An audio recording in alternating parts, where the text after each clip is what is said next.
everybody? Brian from Jesus Uncomplicated, coming to you from the old barn here behind my house. And I wanted to talk to you today about gratitude, because I think about this old barn and how it's 100 years old, and I'd really like to have a nice 2-car garage with a flat, smooth, paved concrete floor, and place for all my tools, and a place to, maybe change my own oil or something like that, something useful.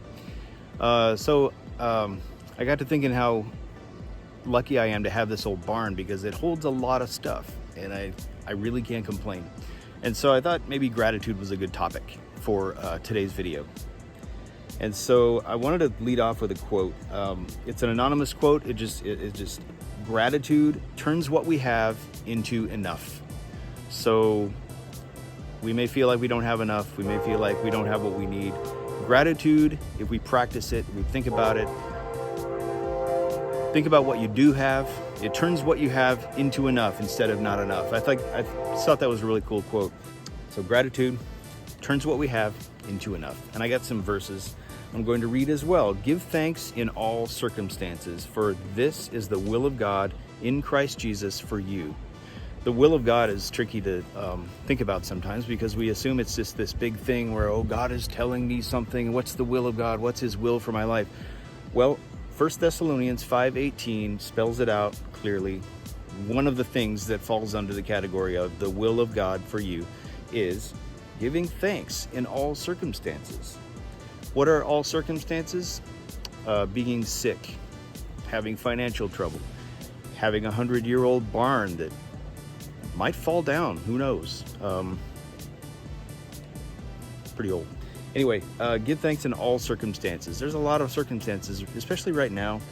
I mean, I know everybody out there putting out videos is mentioning these trying times and these unprecedented times and yada yada, COVID-19 and the election season and all this crap. So yeah, Matthew 6:21 says, for where your treasure is, there your heart will be also. Think about what you treasure in life.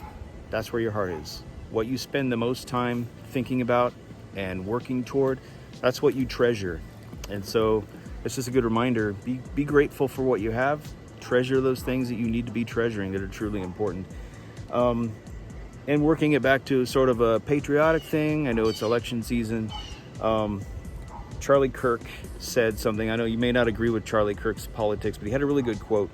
We have a gratitude crisis in this country. Now, what somebody had asked him that caused him to make this quote was, what does it look like to win the culture war?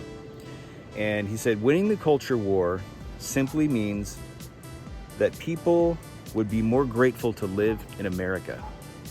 And I know there are other countries out there that are great, that are awesome. I've been to about 18 of them.